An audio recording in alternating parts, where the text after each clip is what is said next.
ഉറങ്ങിയതാ. ദേ പിന്നെയും miss call. ഛേ,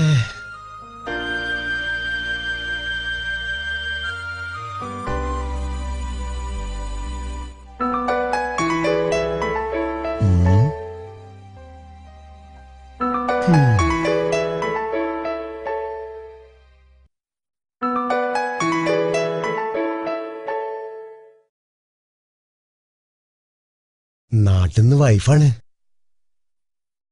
അവിടെ വെച്ചേക്ക്.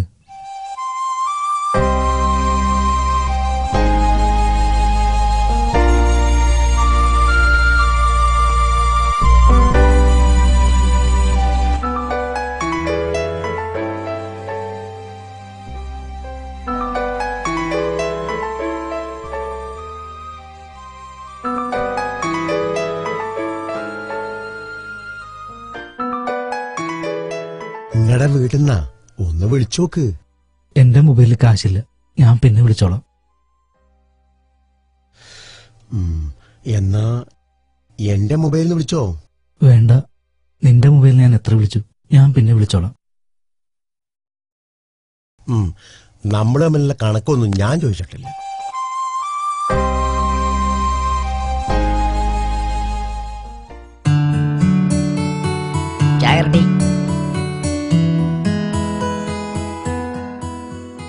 ഷൊർണൂരിലേക്കുള്ള യാത്രയ്ക്കിടെ പാസഞ്ചർ ട്രെയിനിൽ ദാരുണമായ ആക്രമണം. നമ്മുടെ പഴയകാല സുഹൃത്തുക്കളെ, പഴയകാല ഇപ്പോഴും സുഹൃത്ത്. ടോബിയാസിന്റെ കേസ് അന്വേഷണത്തിൽ പുതിയ നീക്കങ്ങൾ എന്തോ നടക്കുന്നു കേട്ടു. സീരിയലോടിഞ്ഞു. ഇപ്പൊ ACPയുടെ അന്വേഷണം തീർത്തും രഹസ്യമാണ്. നോക്കടാ, ആർക്കും ഒരു ഐഡിയ ഇല്ല.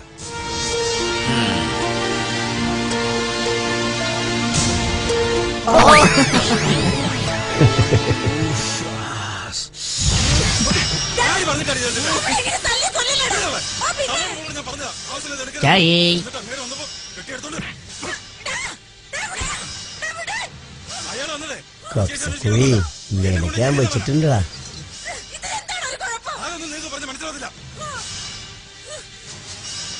ഇനി അയാൾ എന്തെങ്കിലും ചോദിക്കാൻ ഇവിടെ വന്നാ അയാളെ മുന്നിൽ തൊള്ളപ്പോൾ ചെന്നേക്കരുത് പറഞ്ഞേക്കാം.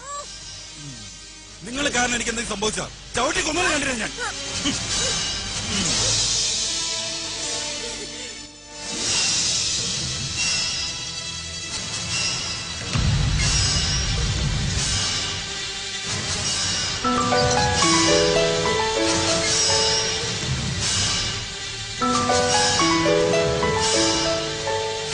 എടാ, ജലീലിന്റെ ഫോൺ കൊടുക്കടാ. ഭരതം വീട്ടിലെത്തിയാൽ എന്തൊക്കെയാ സംഭവിക്കുന്നത് എനിക്കറിയാമായിരുന്നു. ആഹാ, തെളിവ് കയ്യെത്തുന്നുണ്ടല്ലോ. അവിടെ പോവാ.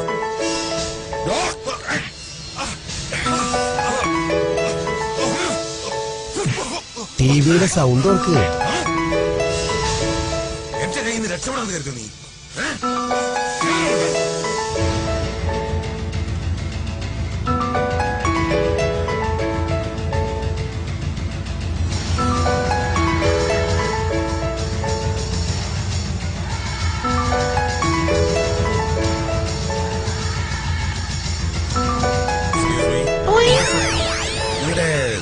ഒരു സാബു സൗണ്ട് നോക്കടാ. ഹലോ, ഇക്കിപ്പോ വിളിക്കുമെന്ന് വിചാരിച്ച് ഞാൻ കാത്തിരുന്നു. വിളിക്കാതായപ്പോ ഞാൻ തിരിച്ചു വിളിച്ചതാ. എന്തൊക്കെയുണ്ട് സുലു വിശേഷം? എന്തൊക്കെ വിളിക്കാതിരുന്നേ? എന്റെ സുലു, ജോലി ഇപ്പോ വളരെ കൂടുതലാ. 2 ആഴ്ച പിടിക്കുമെന്ന് ഫ്രീ ആവാൻ. എന്നിട്ട് ഞാൻ സുലുവിനോട് ഒരുപാട് നേരം സംസാരിക്കാമെന്ന് കരുതി. അതാ വൈകി. ഇന്നെന്താ സുലു മോനും കഴിച്ചത്?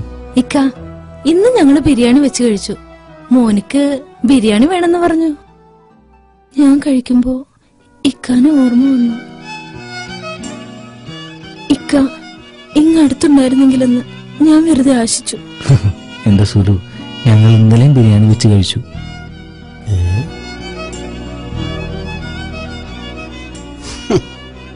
നെയ്യും മോനും നല്ലോണം കഴിക്കണം. ബിരിയാണി എന്നാ ഇക്ക നാട്ടിലൊന്ന് കൂടുക.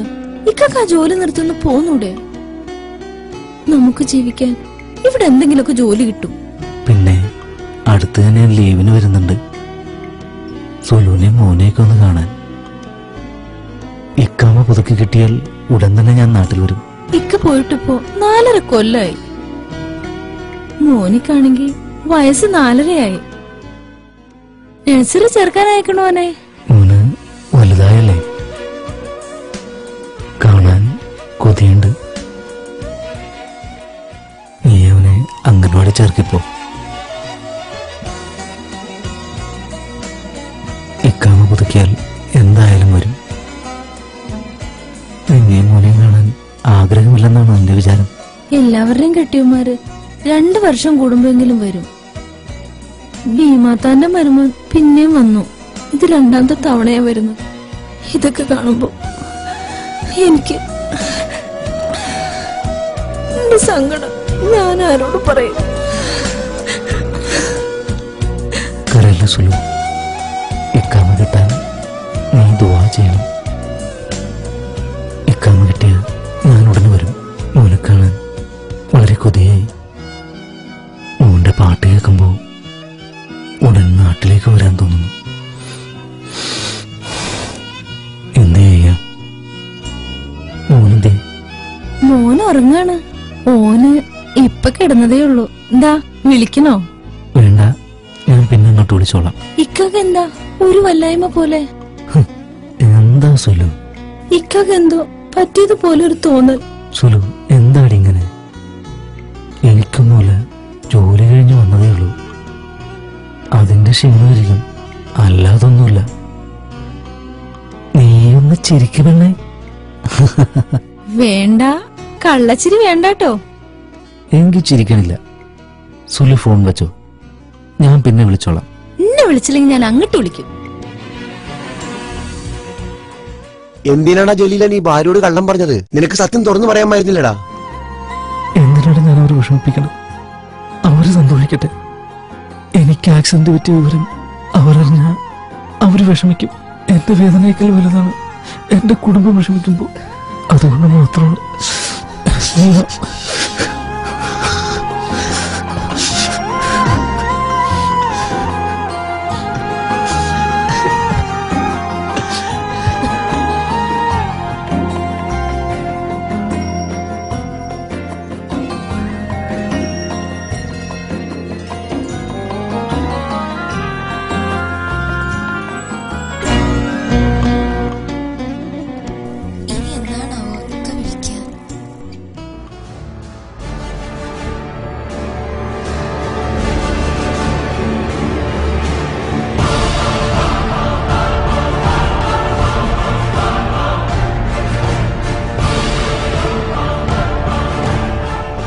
എന്താടി നിന്റെ കെട്ടിയോ പറഞ്ഞേ?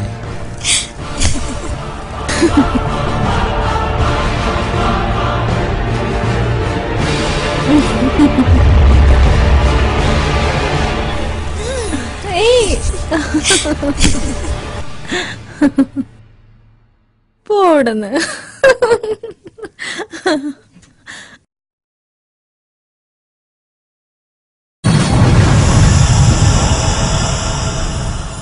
ജലീലേ, നിനക്കെന്താ പറ്റിയടാ? ഒന്നുമില്ല. അവൻ വല്ല സ്വപ്നം കണ്ട് പേടിച്ചായിരിക്കുന്നു. നിന്റെ കൈക്ക് എന്താ പറ്റിയേ?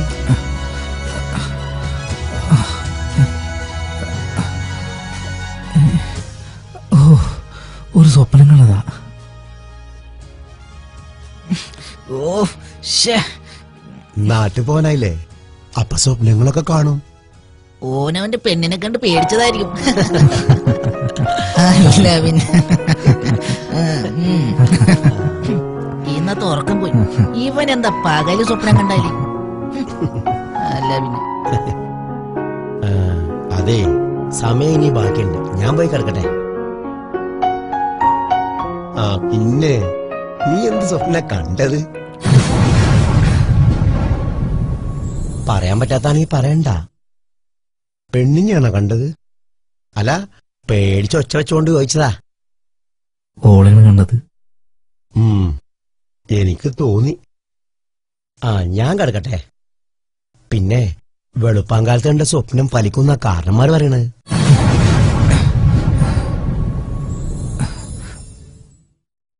അന്റെ ബീവിയെ വിളിച്ച് പറ സ്വപ്നം കണ്ടെന്ന്.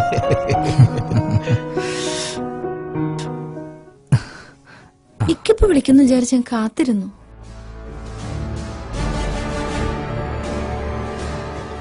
എന്തൊക്കെ വിളിക്കാതിരുന്നേ?